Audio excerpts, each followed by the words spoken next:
Hello and welcome to today's episode of The Briefing Room, presented to you by Hildebrand.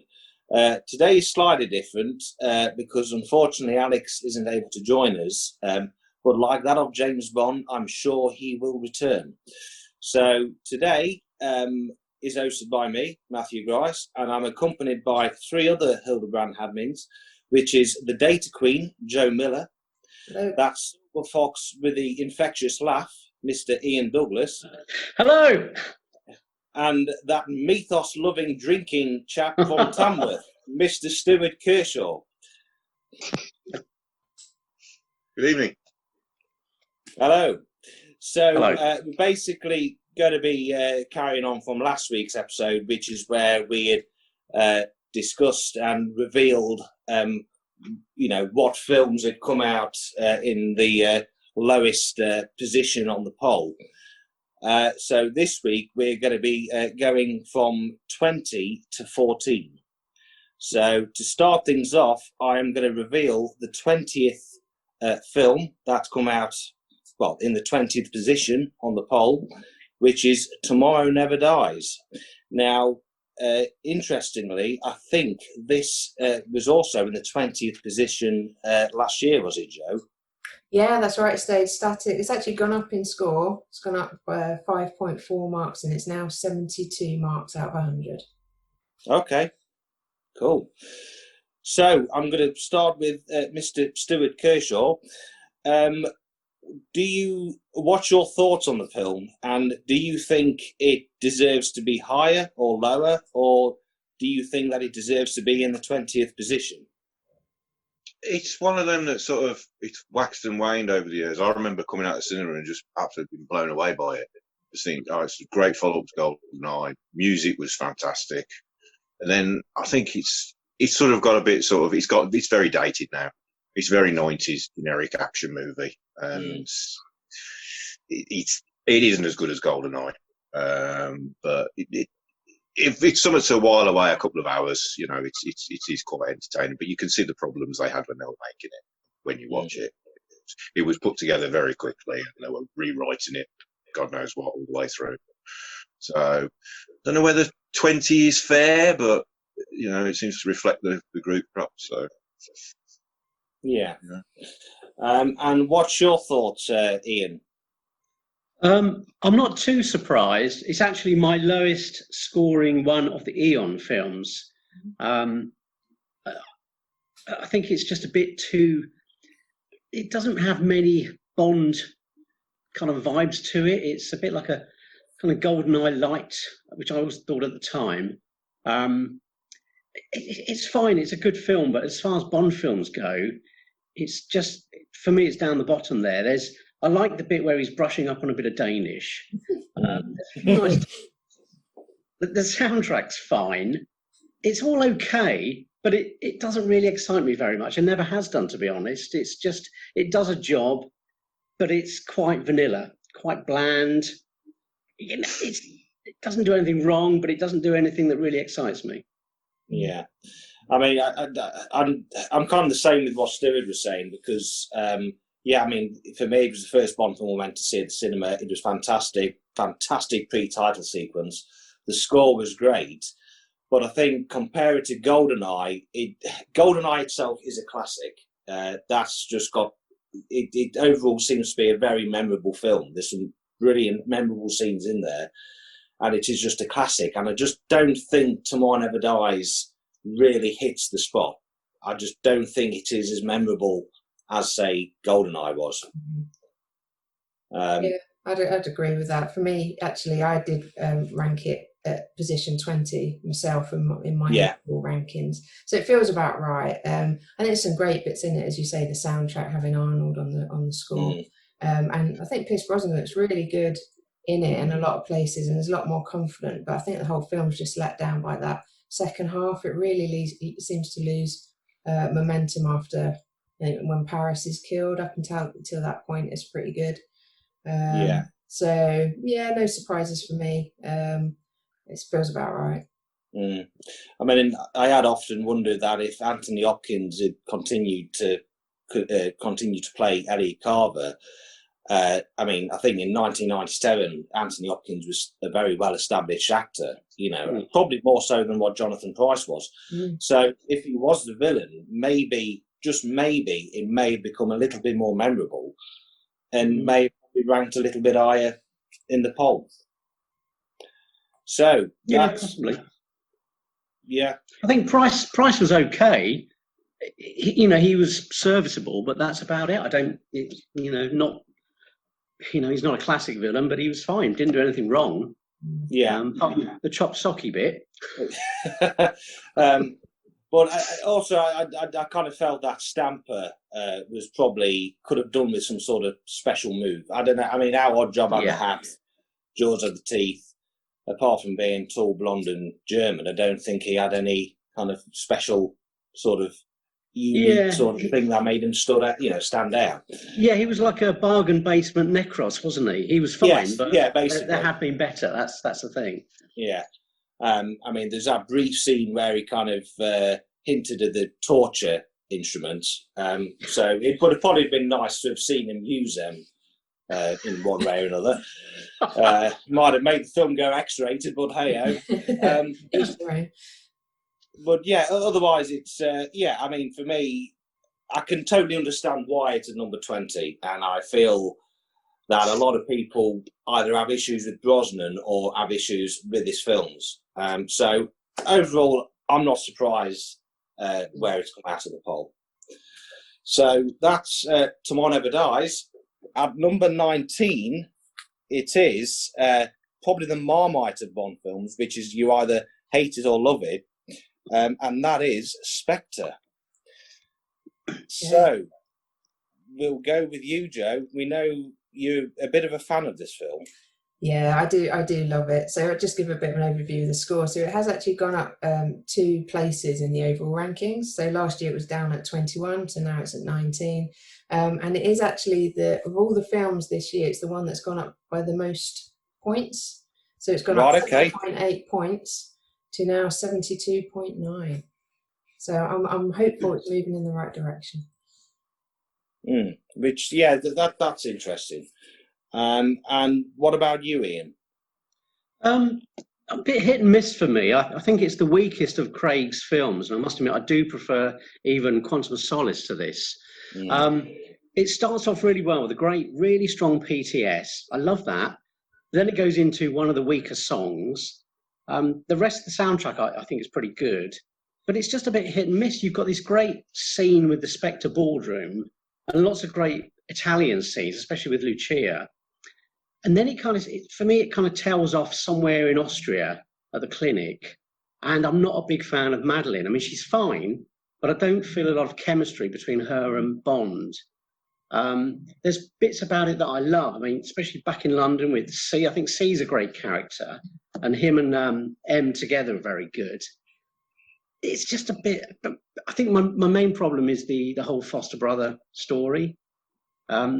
And also disappointment with Waltz as Blofeld, because he's a great actor, and it just felt he was good at first in the ballroom scene, and then later on, just a bit weak in some way, just perhaps the way he was written, and I just can't bear the torture scene.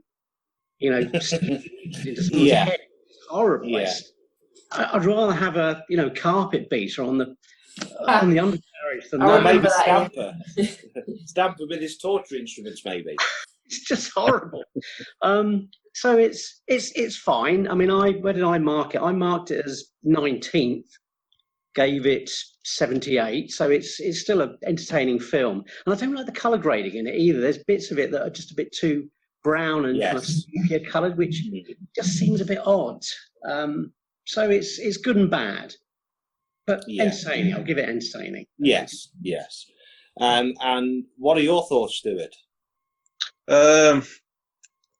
It's a disappointing one, I think. I mean, it's the follow-up to Skyfall, so everybody's expecting something, spectacular and more of the same. And it tells another story, and the shoehorning in of everything else that's happened before, and they're now saying everything's linked together. And how the hell that ring works, I just don't know. It's supposed to have DNA in it. I quite like that. But, yeah. It's okay. it's not one of my favourites, but I enjoyed it the last time we watched it. We watched on the viewing party, and I enjoyed it a lot and a half for a while. So can I defend Lots this? of good parts. Yeah. So yeah, I get what you're saying about like the stepbrother, and there's bits of it that aren't great, but I just find it a really kind of bombastic film. It's a bit like the old big blockbuster Bond film. Oh, totally. Back in the day, and Bond's really sort of on a crest of a wave, and he's quite triumphant, and it's a real pick me up after Skyfall, which is a little bit of a downer.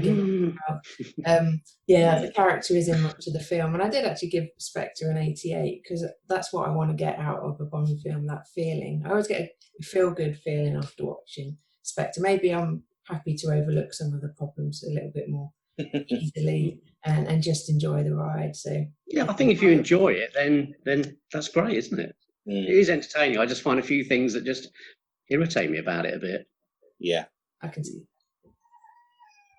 Yeah, I mean, for me, I'm pretty much the same. Really, I went to the pictures 3 times to see it, and the third time I thought that it just doesn't sit right. And the annoying thing is that I was trying to kind of reconstruct it and kind of rewrite scenes in my head, but it's annoying because you can do that as much as you like, but you can't change it. It is what it is, and you've got to accept it.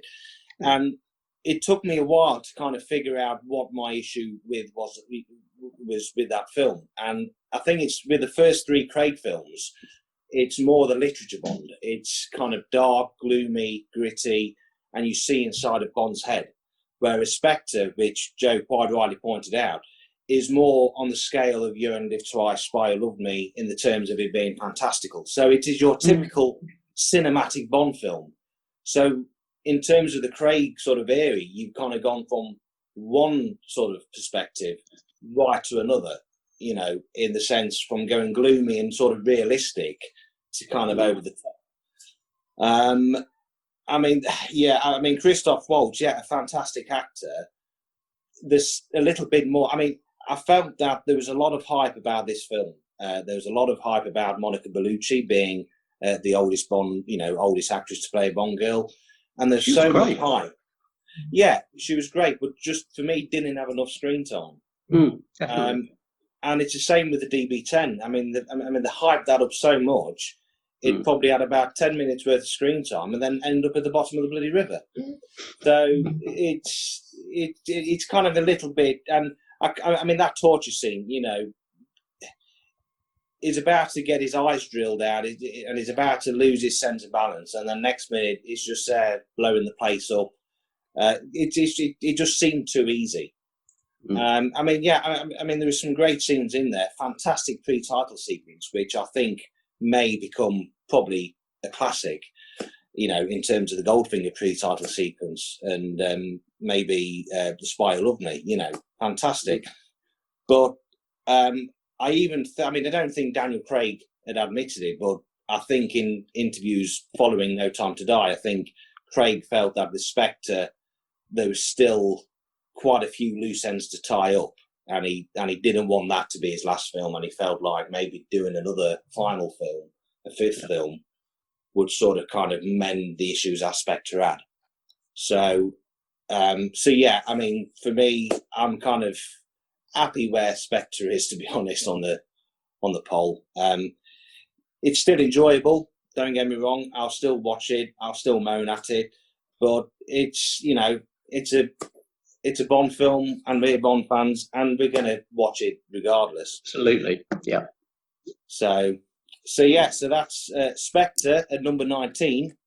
Now, coming at number 18 is The World Is Not Enough, which I think is a very underrated film, and I think it's Brosnan's best performance. So over to you, Ian. Yeah, I'd agree with that. It's actually my favourite of the Brosnan films. I think it's slightly ahead of Goldeneye for me, because although Goldeneye is more consistent, this has more kind of highs and lows. So, you've got this wonderful PTS, which I really do enjoy. I think it's one of the best. It's up there with Spectre, Spy Who Loved Me, etc. You've got, I like the title song. I like the soundtrack. I like the girls in it. I think Cigar Girl was great. I think she sadly could have been in for a bit longer. She looked great. She was feisty. She was a real action girl, kick-ass kind of girl. Electra King, I love the fact that there's a female villain, and I love the twist where she goes from being the main Bond girl to the villain. I think that works really well. And although obviously every time we see it now, that's lost because we know how it goes, I think that's a really good bit of writing. And even Christmas Jones, although everyone says she's so unbelievable in that role, I think, well, actually, there must be some astrophysicists that do look like that. It's kind of like it's a bit of a cliche to think they all look like nerds. I mean, they could look like that. Who knows? I think she was okay. I think her lines were poor. She was given some bad lines to work with, but she looked great. She was very likable. She's very bouncy, very jolly. Literally bouncy, yeah, literally. Yeah. And I think, she was fine. It's just unfortunate they gave her that awful name just to shoehorn in a gag at the end. But I think, one of the things I do love about it was the goodbye to Q. It was lovely. It was really poignant moments. And although R, who then became Q, as in John Cleese, was badly written, I think he was just a bit too comedic. If he'd played it a bit straighter, if they'd given him straighter lines, I think that could have worked well. But it was a lovely way to say goodbye to Q. So it's just little touches like that throughout the film that I think sort of raise it above GoldenEye, despite its flaws. I think it did sort of sag a bit towards the end, which is often the case with Bond films, in my opinion. But it is the best of the Brosnan films, in my opinion. And it came 18th in my list as well, so I'm pretty much the average there. And what you were saying about Desmond Llewellyn is, of course, a great send off to Q, but sadly he did pass away not long after that film. Absolutely, which I think kind of it just makes it that bit more touching. I think so. Hats off to Desmond, bless him. So over to you then, Joe. What are your thoughts? Well, I've put the film in a similar position in my list. So it was 18 this year. It was 18 last year. I think I ranked it 19. So I enjoy it, but it's not one of the strongest. It's probably the second strongest of the Brosnan films in my book. But I don't know, there's bits I like, as Ian said, that the female villain's really good. I think Brosnan's looking really confident and he looks really, really smart in this film. Yeah. I think Judi Dench is excellent in her role. The first time we really see sort of M out and about in the field a little bit more. So there's lots that I like about it. Not so keen on Christmas Jones. If she could just have been as strong as Electra, that would have been great. Not a big fan of Zukovsky coming back and that whole caviar factory scene with the helicopter. I think it just got a bit silly. So a few bits in the film are a bit silly for my liking. But in terms of the scores, it's actually gone up nearly 6 marks this year, and it's now at 73.4 marks out of 100. Brilliant. And your thoughts, Stuart? It's one that I really liked when I first saw it. I think I do think it's his best performance. Definitely, he's really good in it. It's one I've struggled to get through it now. I think I watched it. It's one of the only ones I've watched twice at the cinema, and I don't know. I think I've watched it too much, so I do struggle to get through it, unfortunately. But you can see them doing what they want, what they later did with the Daniel Craig films. Oh, definitely. You can see the seeds of that there. That they wanted to move that sort of direction. Not quite getting there, but certainly moving in that direction. So yeah, it's okay, but it's not one of my favourites. Unfortunately, it's not one I go to. But I do. It's good, but it's not one I go to. No. I mean, for me, I'm sort of glad that it is moving up because it is my favourite Brosnan Bond film, and as you've all said, I think it is his best performance. It's definitely a different kind of style and tone to his previous 2 outings, and for me, I just love the drama. The scenes between him and Electra, and as you quite rightly pointed out, that you know, I think it's fantastic that they've introduced a female villain, which I think we need more of, to be Definitely, honest. definitely. And yeah, and as Stuart also said, it's you know, kind of things to come in terms of how the way they started to go into a bit more of a personal direction with Bond, with the Craig era, and obviously it was the first film, probably since For Your Eyes Only, where the mission was probably connected to M. You know, where it had a bit of a personal touch. So yeah, it was fantastic for M. You know, for Judi Dench to have a bit more screen time. But yeah, I mean, Robert Carlyle, I think, was a brilliant henchman. A lot of people mistake him for the villain, whereas actually Electra was a villain. But Robert Carlyle, Renard, he was the henchman. But yeah, there's some great action pieces in there. And overall, yeah, I think it's definitely Brosnan's best. So yeah, for me, I'm happy that it is going high up in the ranks. So we'll go on to you've got to excuse me because I've got all the details on the phone. So we're going to move on to the fourth film, which is in 17th place, which is License to Kill, which is actually sort of gone up 4 places since last year, which is interesting. So I think it's gone down, hasn't it? Oh, sorry, down. Yeah. Oh, yes. Sorry, yeah. Yeah. So, what's your thoughts on that, Joe? Are you a fan of License to Kill?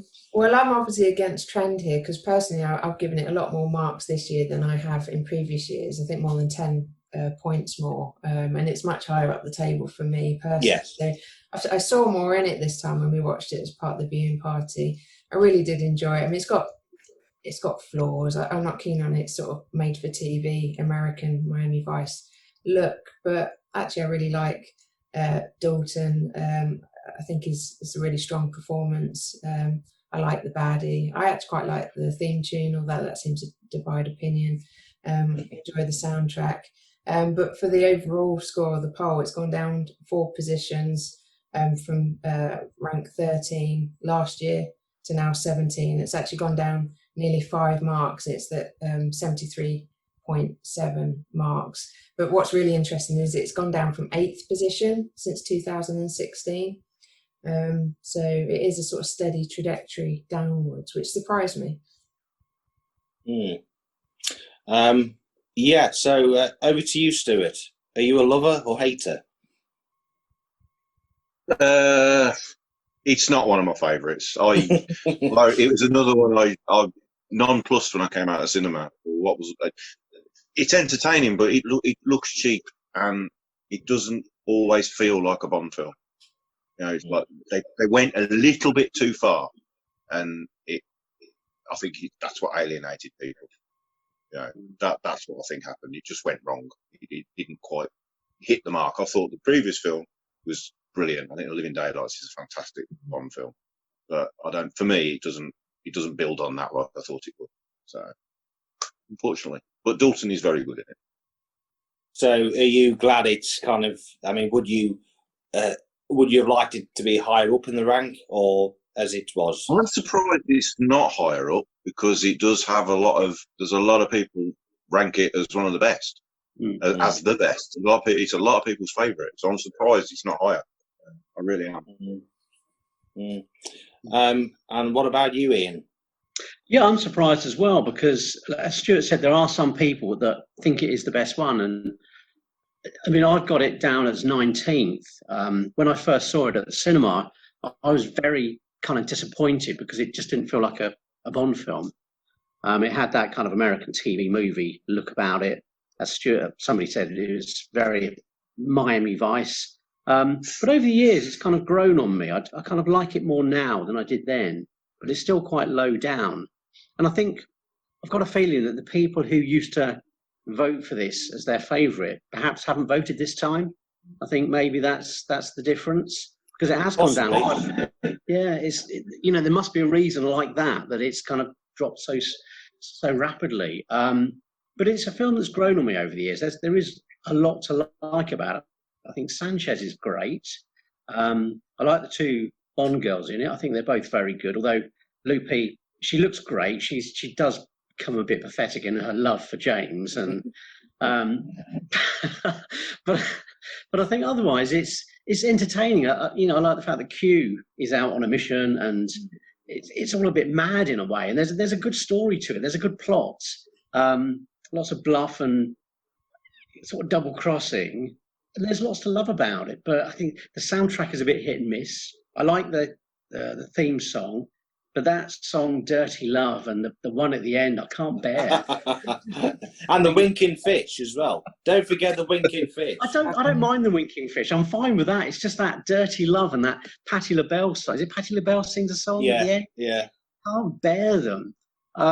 It's just a bit odd looking, and obviously it's got the styles of kind of Florida in the late 80s, which is never a good look. But you know, it is entertaining, and it's just a bit all over the place, a bit mad, but still worth a look. But yeah, it's a bit of an outlier for me. Not very Bondian. Yeah. Okay. Yeah, I mean, I totally understand where you're coming from. I mean, I personally love it, and I prefer that much more to the Living Daylights. I just love.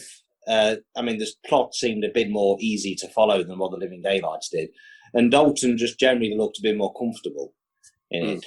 I mean, the tanker chase, fantastic, and Sanchez is a real solid villain. Oh yeah. The only problem I have with it is what exactly was Bond and Della's relationship, because they seem pretty pally. Just good friends.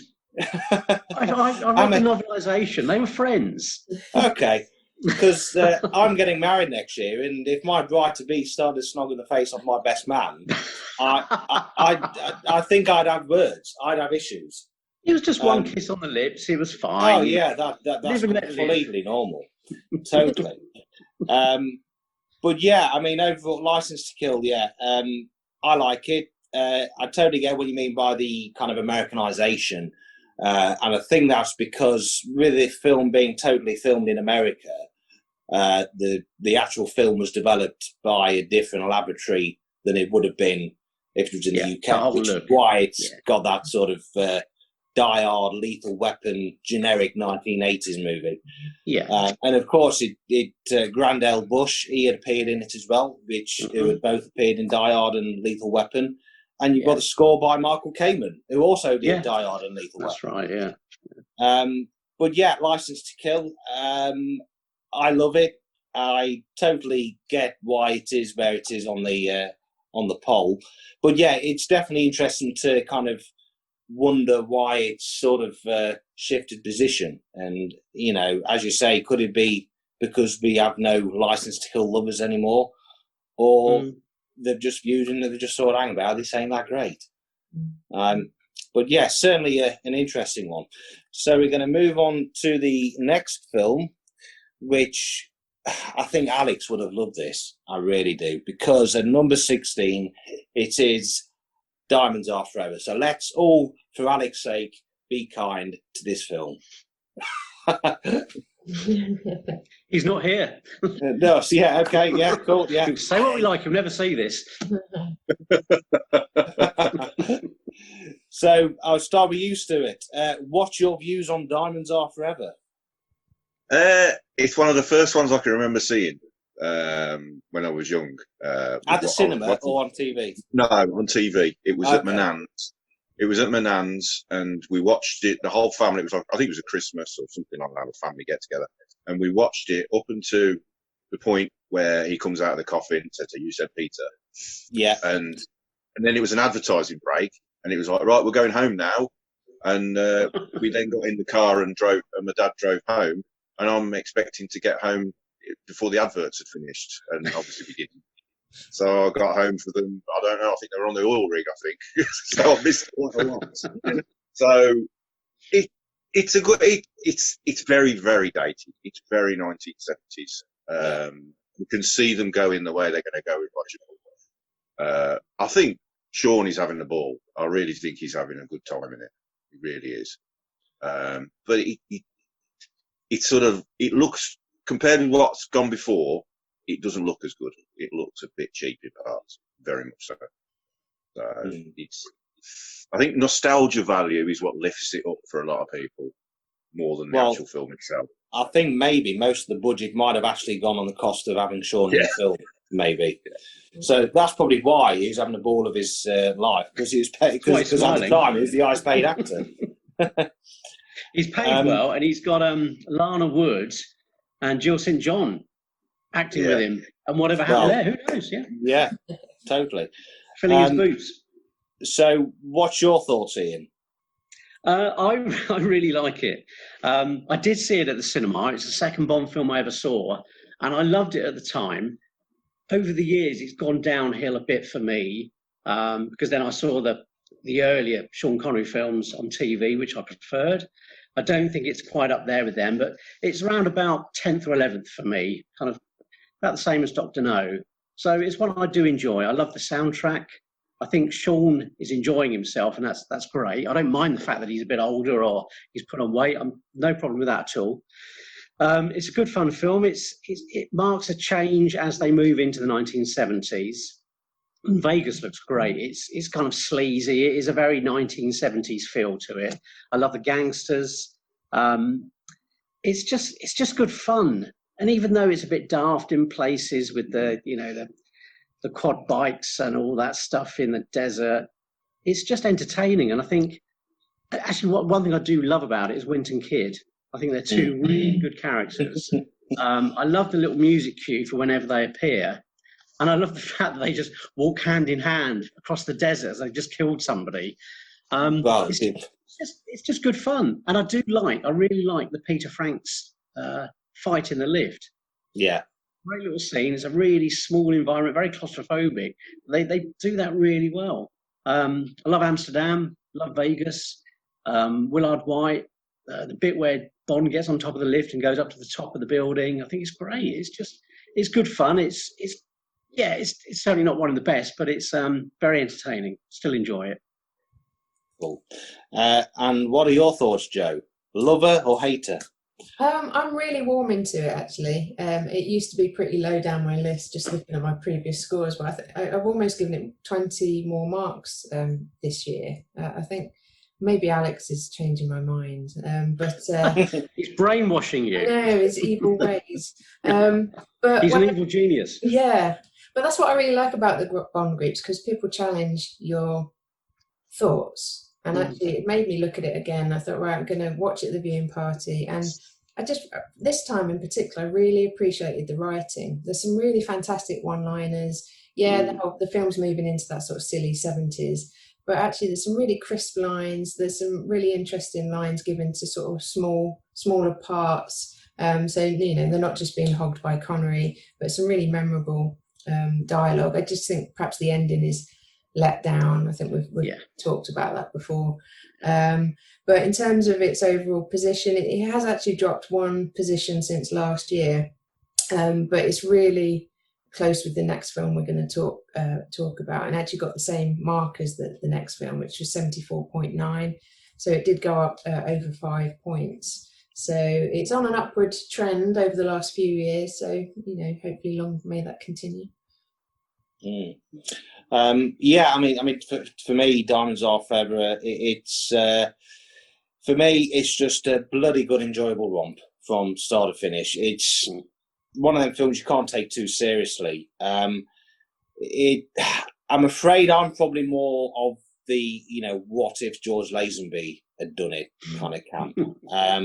I mean, I totally get what you mean by the dialogue. I mean, it certainly was paving its way for Roger Moore. You could easily see Roger Moore in that film. It was, very campy, great one-liners. I mean, when you kind of compare Connery and Bond to the early films like Dr. No and From Russia with Love, it is just completely different tone and style. But yeah, I mean, the score, it's probably one of my least listened to soundtracks. I mean, it's certainly not bad, because I don't think a John Barry score is ever bad. But it's probably just not quite. I mean, when you compare the music to that of Goldfinger, Thunderball, or You Only Live Twice, which are quite epic and bombastic, this doesn't seem to kind of follow that suit. But yeah, I mean, I love Charles Gray as Blofeld. If anything, he's probably one of my favourite Blofelds. which reminds me I must watch him in the Rocky Horror Show. But otherwise, apart from that, it's certainly yeah. I mean, I think it's fine where it is in the position. I'm certainly not a lover or a hater. I just enjoy it for what it is. So yeah, I hope Alex is okay with that score. Who knows? It might become number one at some stage, many years down the line. So we're going to go on to our sixth film, which is at number 15, which again is probably a little bit sort of diverse within the Bond fan community. And again, it's probably one of them films which may and has grown on me over the years. So the 15th, the film that comes in at 15 is Octopussy. So what are your thoughts on Octopussy, Joe? I don't like it. I really struggle with it. It's one of my least favourite, as much as I love Roger Moore. I do try to enjoy it. I'm just looking what scores I've given it. So I've given it more this year than I have any other year.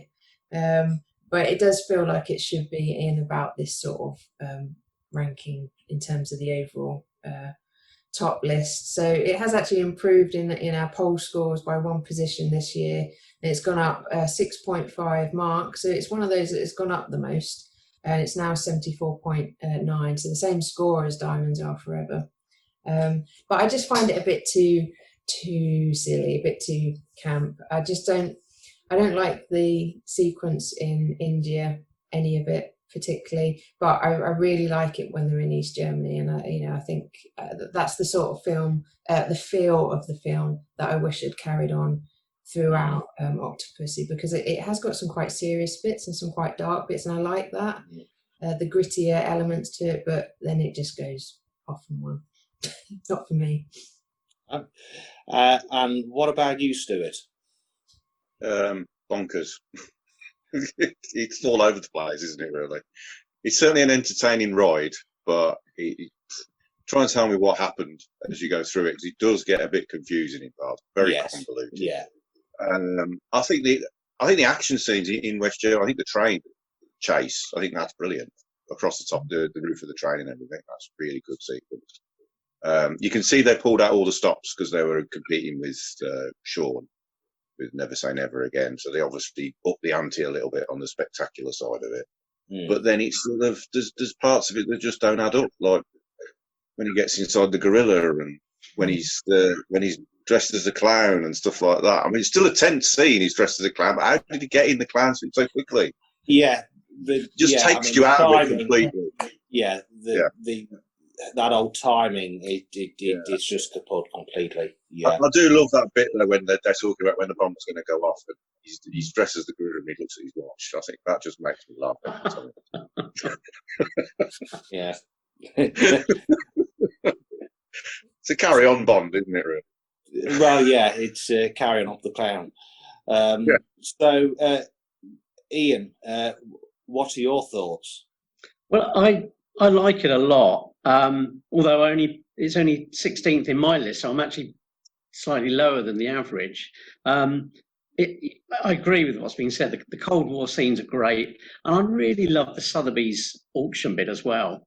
Those bits really stand out. The sequence on the train, but I also like the Indian bits. Although there's some terrible gags in there and some really awful stereotyping. I don't know what you mean. I really don't know what you mean. But I think Kamal Khan's great. Maud obviously is. I love Maud. I think she's wonderful. It makes me laugh, even though the comedy's so lame and so of its time. It still entertains me. So you've got these great locations. Kamal Khan's a good villain. I like Gobinder a lot. When Bond asked him if he wants a nightcap, scenes like that really crack me up. I think it's so funny. But it is a mixed bag, and I'm surprised it's done so well because it seems to get a lot of criticism.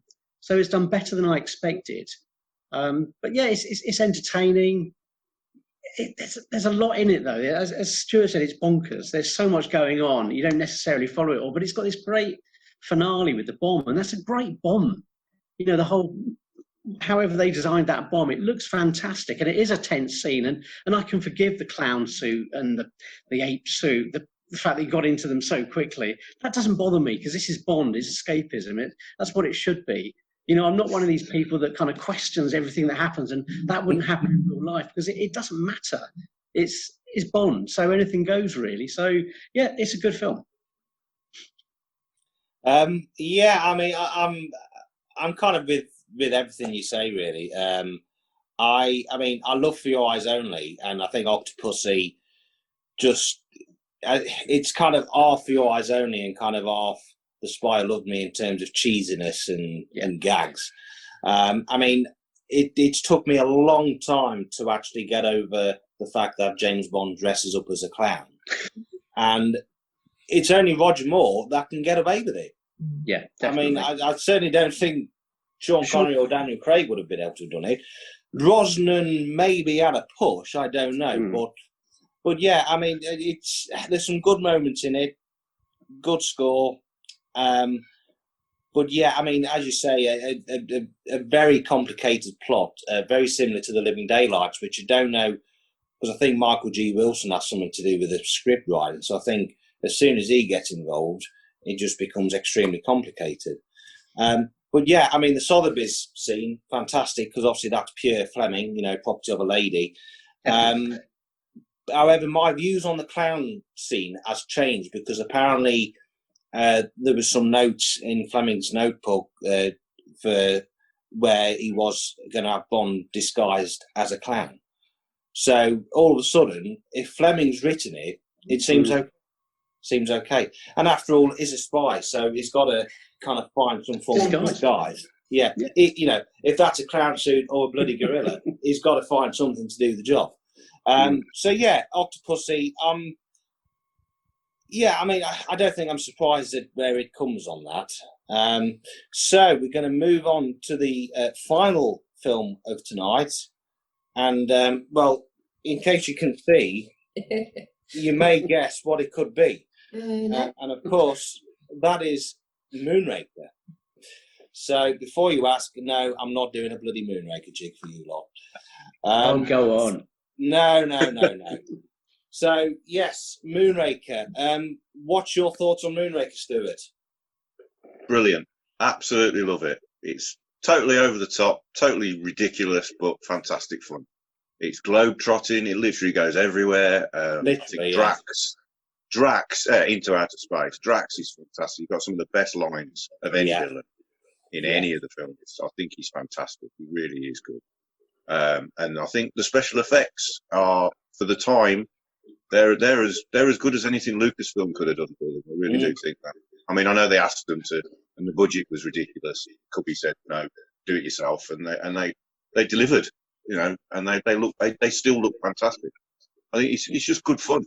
It's silly in parts, yes, but it's good fun, and that's all you need. Maybe the Bondola maybe could have been cut out, perhaps, but even that's a bit of fun. And are you a lover or hater, Joe? A lover, more so as I get older with this film. I just put the odd sort of scene like the gondola to one side. It's one of those feel good films, a bit like I alluded to earlier with Spectre. For me, it's a top 10 film. So 14 is not bad, but it is going up the ranking. So it's gone up from 17 to 14, so 3 places. It's gone up over 7 marks to 75 points out of 100. So I think Roger Moore films are on the ascendancy a bit in this poll, which is good. And it feels like it, you know, it should get a little bit more love than it does, perhaps. I think it's a love it or hate it, and I think it suffers with quite a few low scores from some people too. Yeah, totally.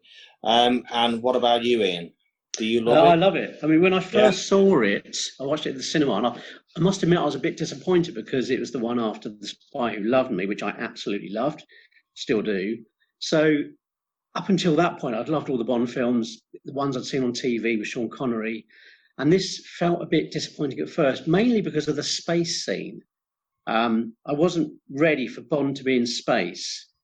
So that's kind of that's taken a bit of getting used to. And also, I wasn't keen on Jaws becoming a good guy and falling in love, and that whole scene with her. But over the years, it's kind of, I've appreciated it more because it's good fun. It's really good fun. It's got a great soundtrack. It's got one of the best villains in Drax. It's got Holly Goodhead's a great Bond girl. I like the whole scene with Corin. You know, that scene with the dogs is absolutely brutal. It's so dark, but it's so well directed. The cinematography is superb. The locations, it's gorgeous to look at. So it's in my top 10. It's about 9 or 10 for me. And it's one that is very entertaining. It's complete escapism. I'm still not so bothered about the bits in space, but the rest of the film, you know, makes it up for me. So yeah, I love it, and I don't even mind the gondola in Venice.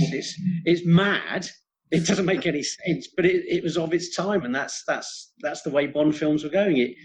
I think it took it to its extreme before they went back to some kind of normality with For Your Eyes Only. But it was good fun, and yeah, I can't really criticise it now. Do enjoy it. Yeah, I mean, to be fair, I am actually surprised at where it is because I thought it would have been at least in the top 10 in the poll. I know a lot of people who love that film. You know, they have great memories of it. If it was their first Bond film or their first Bond film at the cinema that they went to see with the parents. But yeah, I mean, for me, it's just, again, like Diamonds, it's one of them films which is just so enjoyable from start to finish. You can't take seriously. I mean, I think the Bane had even said that Drax is, got some great lines. You know, probably the best lines of any villain. Which, of course, Michael Lonsdale has recently passed away. But yeah, I mean, it's a great score. And yeah, again, it's Roger Moore. You know, he's the only person who could take Bond into space. So yeah, I mean, I'm surprised that it is where it is on in the poll. I thought it would have been at least in the top 10 because there's so much love for it. I mean, I love it that much that I dedicated 5 minutes of my life doing a dance to the title song. In this, can you reenact that now? No. So yes, I mean, Moonraker. Yeah, it's a great film, and I would like to see in the years at least become in the top 10. So for those people out there, if you haven't seen it, go and see it and just enjoy it, embrace it. It's a brilliant Sunday or Christmas Day film. Yeah, definitely. It's definitely one of them pure escapisms. And as you say, I mean, the effects were pretty good, and they are still outstanding, really. Apart from some dodgy back projections, but apart from that, great film. So that is Tomorrow Never Dies at number 20, Spectre at 19, The World Is Not Enough at 18, License to Kill at 17, Diamonds Are Forever at 16, Octopussy at 15, and Moonraker at 14. So as part of the admins, we would like to thank all the members of Hildebrand for taking part in the great Festival of Bond and for, joining in the watch parties. But yeah, it's definitely been a great experience. But for now, that is part 2 of the polls from Hildebrand. So thank you to Ian, Stuart and Joe for joining us, and we will see you next time. Cheers. Bye. Okay, bye.